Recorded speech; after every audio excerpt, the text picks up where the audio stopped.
Glances back, bounces ahead to Murray. Out again to Grant for three. Yes, sir! Grabbed by Murray. Blazers have a chance to tie or take the lead.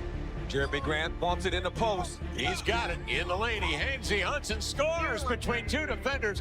Sissoko checked by Moody. Downloaded Grant mid-block. Working on Curry. Green to help. They lob over the help. Williams is there to jam it down. What a play right there. I mean, Deni got this team rolling, bro. It's Deni. Deni got this team rolling. 21 wins, dead last in the West. A complete laughingstock. That was Portland just 18 months ago. Today, they have the NBA's most surprising breakout star, a defense that ranked top 3 over the second half of last season, and a young core that's finally starting to Everybody's got a little something. The Trailblazers jumped 15 wins. They went 23-18 down the stretch when everyone expected them to tank. And somehow, they're still nowhere near their ceiling. Nah. If you think Portland is still a bottom feeder, you haven't been paying attention. Hey, when you got Deni at that point forward, anything is possible. Just put some good players around him, bro. As long as you put some good players around him, be good. Because this is not the same Trailblazers, and the answers are in the transformation, starting with a player Washington completely gave up on. That boy Deni, the God. This is their cornerstone right here, man. This is their cornerstone. When Portland traded for Deni Avdija, nobody saw this coming. He was supposed to be a solid role player, a versatile wing who could defend, make the right pass, and stay out of the way. Washington had 4 years to unlock his potential and gave up. He didn't do nothing. The 9th overall pick from 2020 was written off as a bust, but something changed the moment he put on that Blazers jersey. Who said Deni was a In his first season with Portland, Avdija posted career highs across the board: 16.9 points, 7.3 rebounds, That's his first year with the team. 3.9 assists. Promising numbers, but nothing that screamed future star. Then the second half hit. Over Portland's final 41 games, Avdija exploded.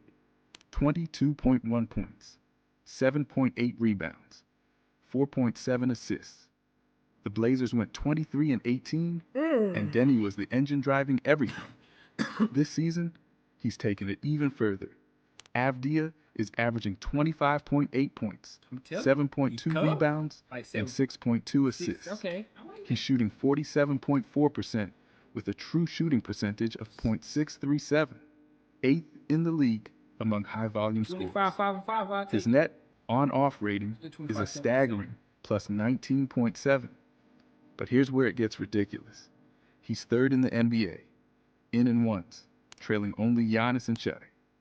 Against Oklahoma City, he dropped a 31-point triple-double with 19 rebounds and 10 assists, See, this is why he should be becoming the first ever Israeli player in NBA history to record one. Come on, man. Over his last ever, bro. He breaking barriers, breaking records. He doing it all, bro.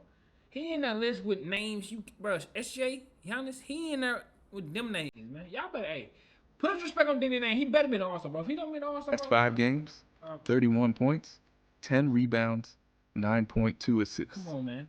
That's not a breakout. That's a star being born. Last 5 games. The only question now is whether the Blazers can build a contender around him. Here's some perspective. In Damian Lillard's age 25 season, when he made the All-Star team and finished 8th in MVP voting, Dame averaged 25.1 points, 4 rebounds, and 6.3 assists. That was his star-making campaign. Deni Avdija is 24. He's already matching those numbers, and unlike Dame in 2016, Avdija's got help. That's what makes Portland's situation so fascinating. They didn't stumble into a breakout player. Not too much. They built a system around him, surrounded him with complementary pieces, and gave him the freedom to become what Washington never believed he could be. The Wizards traded away a future all-star. Portland might have found their next franchise cornerstone, but Avdija's emergence doesn't happen in a vacuum. The Blazers built something around him, starting with the 7'2" monster who's rewriting the rules of rim protection. Who they put behind him? Who do they put? 7'2" problem. Who is this? Who is this guy? I don't be seeing him a lot. Many mock drafts had Donovan Clingan going top 3. The 7'2" UConn product was a 2-time national champion, a dominant rim protector with old-school post skills and a motor that never quit. Teams at the top needed a center. Clingan was supposed to be gone before Portland ever got a chance, but somehow he slid. And at pick 7, the Blazers didn't hesitate. The early returns weren't pretty. Clingan started his rookie season buried behind DeAndre Ayton and Robert Williams III. Minutes were inconsistent. For a player many thought would start immediately, it looked like Portland was content to let him develop slowly. Then February 10th happened. In a blowout loss to Denver, Clingan came off the bench and dropped 21 points and 7 rebounds in just 21 minutes. The very next game, he was in the starting lineup. He never came out. Clingan started the final 27 games of his rookie season, averaging 8.8 points, 9.9 rebounds, 1.8 blocks, and 1.8 assists in 25.3 minutes. I could get with that. He didn't just earn the starting job. He made it impossible to take away. This season, he's been even better. Clingan is averaging 10 points and 10.2 rebounds per game while swatting 1.7 blocks per blocks night. to go up, though, But here's the stat that jumps off the page. He's second in the entire NBA in offensive rebounds with 97 total, 4.6 per game. Only Steven Adams barely above him with 4.8. Here's why that matters. Portland ranks dead last in three-point percentage at 33%. They're shooting terribly from deep, and yet they're staying competitive. Clingan's offensive rebounding is single-handedly keeping them in games they have no business winning. Against Chicago, he grabbed 10 offensive boards and created 15 second-chance points. Portland won by 1 possession, but it's the defensive end where he truly transforms this team.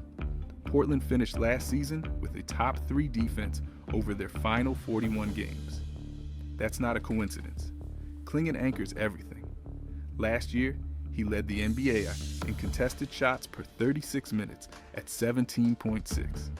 He finished 5th in blocks per game. His presence alone changes how opposing teams attack the paint. When Clingan is on the floor, drivers think twice. Floaters get altered.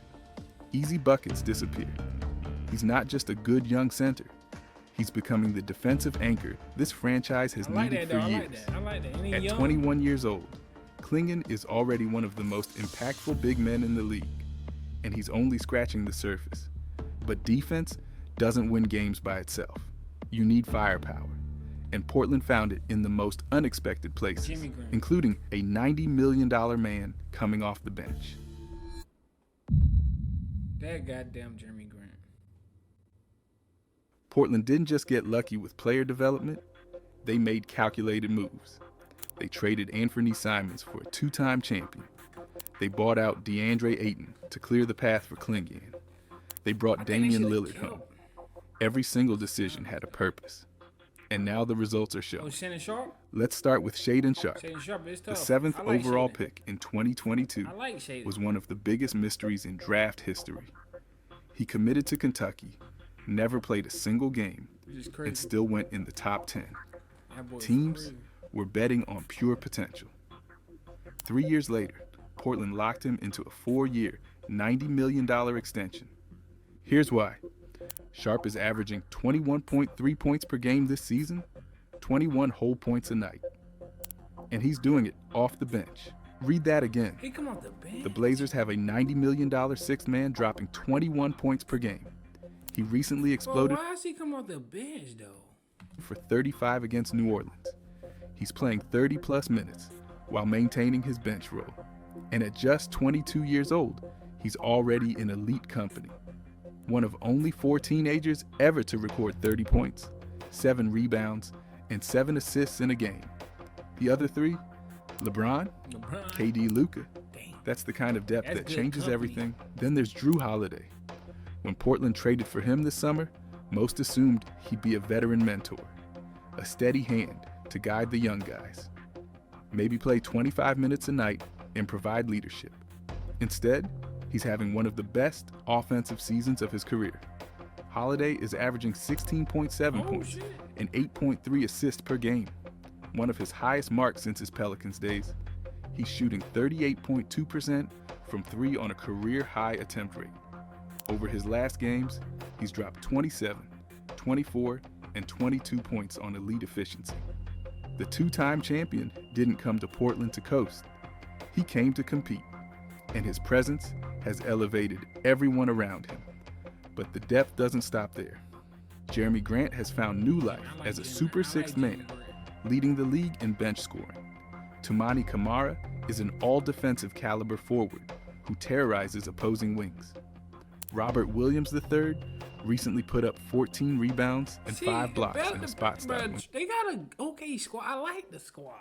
It's just I don't know if they Clingan went down. Missing firepower. This isn't a Somebody team that's with one or two good players surrounded by tonight. filler. This is a roster with legitimate options at every position. When injuries hit, they don't collapse. They adapt. And here's what makes this even more dangerous. Scoot Henderson hasn't even returned yet. The third overall pick from 2023 is recovering from a hamstring injury, but before going down, he showed flashes of stardom, including a 39-point eruption and averaging 14.2 points over his final 35 games last season. Yang Hansen, the intriguing 7-foot center Portland drafted 16th, is waiting for his opportunity. And Damian Lillard, the franchise's all-time leading scorer, is rehabbing an Achilles injury, but signed and ready for 2026 to 2027. This team isn't at full strength, and they're already causing problems. But none of this matters if they can't put it together. So the real question is, what's the ceiling? And can Portland actually compete in the loaded Western Conference? I don't know if they can compete. That'd be tough. Let's be clear. Portland is 9-15 right now. It's gonna be tough, bro. They're not a contender. They're not even a playoff team yet. They're still figuring things out under interim coach Tiago Splitter after Chauncey Billups was placed Tiago Splitter is the interim coach? I didn't know that. Yeah. on leave in October. There's been chaos behind the scenes. The rotation is still in flux. There are real questions that need answering. And the biggest one, shooting. Portland can't shoot. That's the elephant in the room. They're dead last in three-point percentage at 33%. Dead last. In an era where spacing and floor stretching define championship offenses, the Blazers are bricking threes at a historically bad rate. It's costing them games. Close losses pile up when you can't knock down open looks. The defense can only hold so long before the offense needs to convert. Their defensive rating has slipped to 22nd in the league, a regression from the top 3 unit they fielded over the second half of last season. And coaching instability always creates uncertainty, no matter how talented the roster. Those are real problems. Portland isn't hiding from them. But here's the flip side. If they're this competitive shooting 33% from 3, imagine what happens when those shots start falling. Deni Avdija is playing at an all-star level. If he maintains this trajectory, Portland has a legitimate franchise cornerstone locked in for years.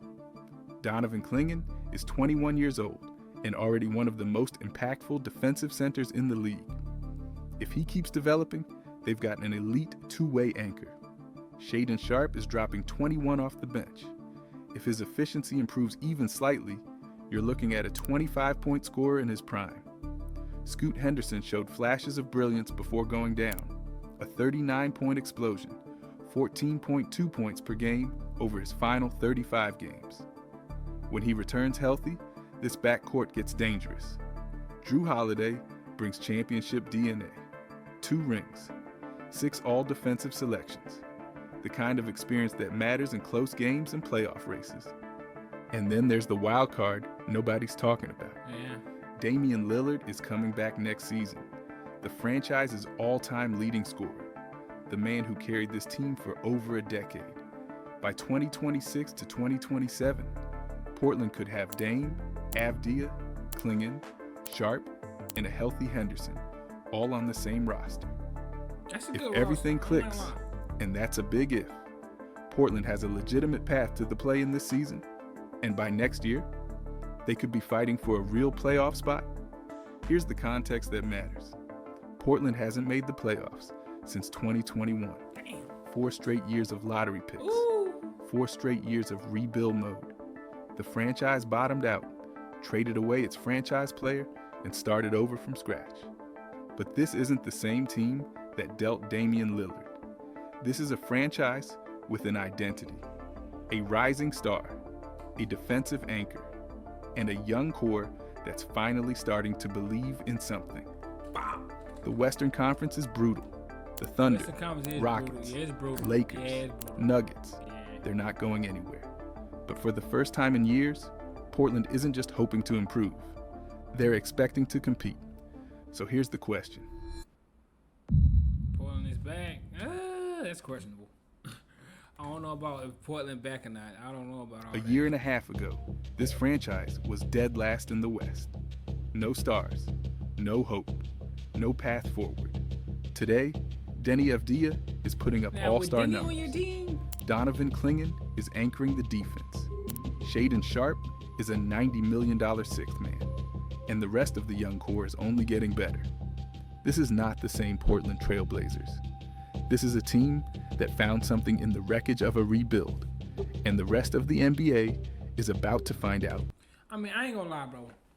With Deni as the anchor point forward, when Dame come back, Dame gonna have to play off the ball a lot more because Deni gonna be running the show. But if Dame can play off the ball good enough, bro, they can make a playoff run. Not a playoff run, but they can make the playoff next year. They can really be something, bro. But let me know in the comments what y'all think, bro. But I'm gonna see y'all next, man. Y'all already know what's going on. Vote for Deni for All-Star, man. Y'all already know, man. But hey, I'm gonna see y'all next video. No cap.